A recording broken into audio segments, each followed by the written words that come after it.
Hi, everybody. So I'm Francesco. I'm here today to talk to you about the Solent Seascape Data Explorer. Hopefully by now you all have the link. If you click on it, it will take you to this web page.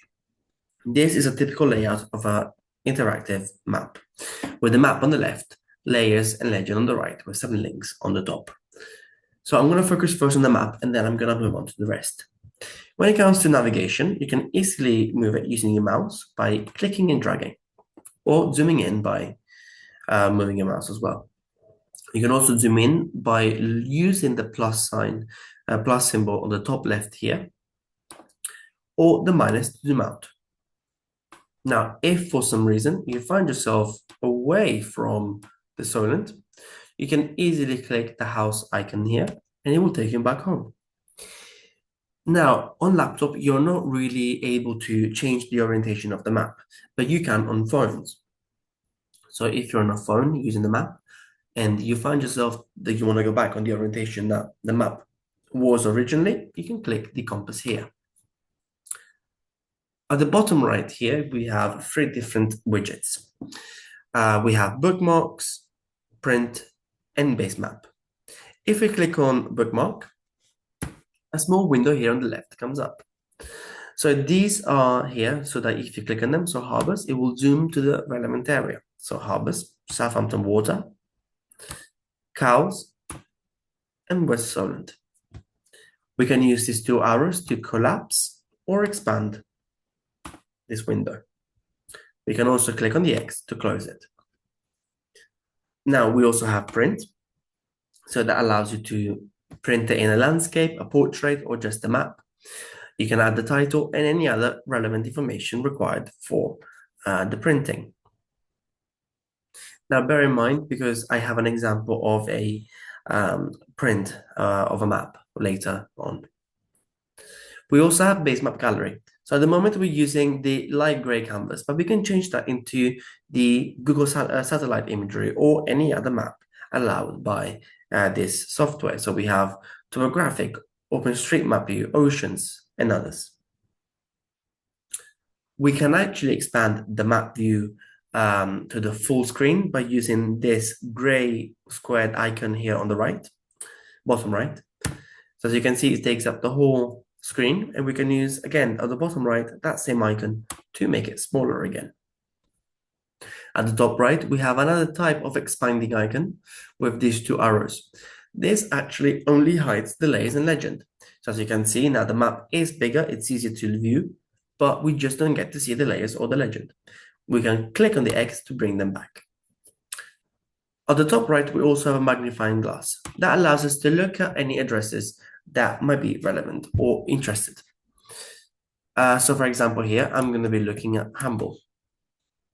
So if I look at Hamble, it will zoom there. And this pop-up will come up of, where we went with the address. We can remove this.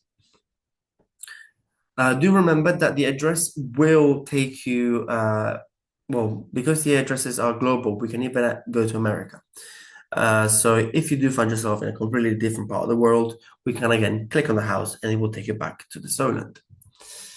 Now, underneath the magnifying glass, we have a measure tool. That means that we can measure distances or polygons, so the area. If I want to do distances, for example, I can do my first click, and as soon as I move away from it, I start measuring. Before I finish measuring, I can actually go on my units and change what unit I use. So as you can see, these are the ones available to us. I like meters, so I'm going to stick to them. So I can measure the distance of the river, and I know it's 537 meters long. We can also do polygons, meaning that I can do my first line before I create a polygon, and then as I create the polygon, the area is created. Now, if I finish my polygon doing the square, I now know the area of that square of what I need. So, for example, here is 178 meters squared. It's 178,000 meters squared. And it has a perimeter of 1,718. Now, before I move on to layers and legend, I want to talk about the links available here at the top. So the first one is story map. If we click on it, it will open this page, the Solent State of Nature report. This is a non-technical summary that has the introduction to the Solent, the protected areas, the habitats, the animals, and all the information required.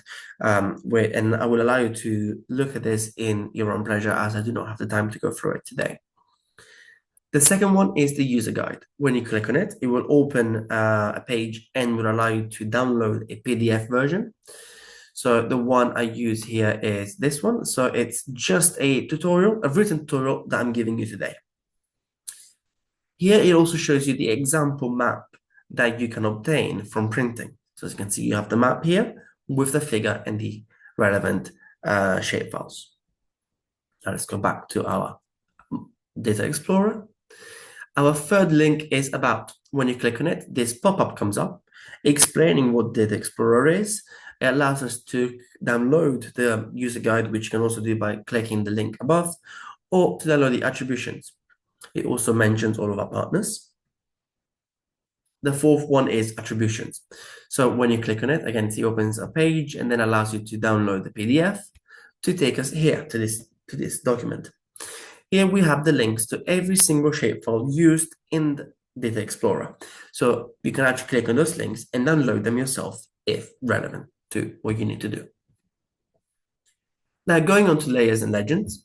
So the layers section, to move on to legends, we have to click on legends. So let's stay on layers for now, because as we don't have any shapefiles clicked, there's nothing to show in legends. Let's also go back home to show the whole Solent. So we have the different headers. So because, for example, the reason why I call them headers is because we have an arrow. So having an arrow means that if I turn this layer on, nothing actually happens, because this header has other layers collapsed within it. So you can open this arrow to show us what other layers are available. Now we can see that we have the project boundary, which is the whole of Solent, the local authorities, counties, and others. Now, if I click on project boundary, we can start to see where the layers is. Now, do remember, so I had to click both to be able to show the layer. If I just click project boundary, it disappeared. I need to keep the header on as well if I want to show things within that layer. So these are on.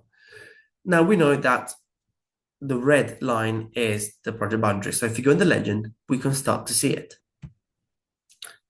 Now, if we go into another example, when it comes to baseline habitats, for example, we turn it on. We do expand it to see what we have. And we have different layers. So the Solent habitat map, if we do open it, we'll start to see different habitats present in Solent. But of course, you can see that within this header, this baseline habitats header, we also have another layer that is collapsed. So to be able to turn this on, we would have to turn this and this one's on to be able to view it on the map. Now, as you can see, we have loads of different colors here. So let's go on the legend to see what they're actually telling us.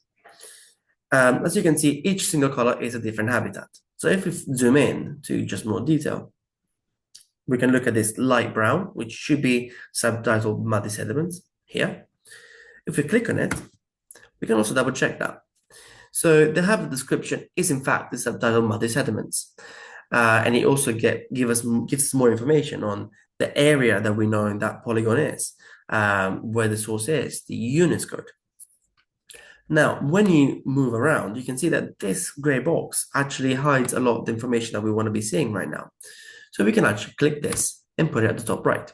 So we can still see anything relevant in the area. Now, if we don't want that, we want it there to just pinpoint where we're looking at, we can again put it back by clicking that button.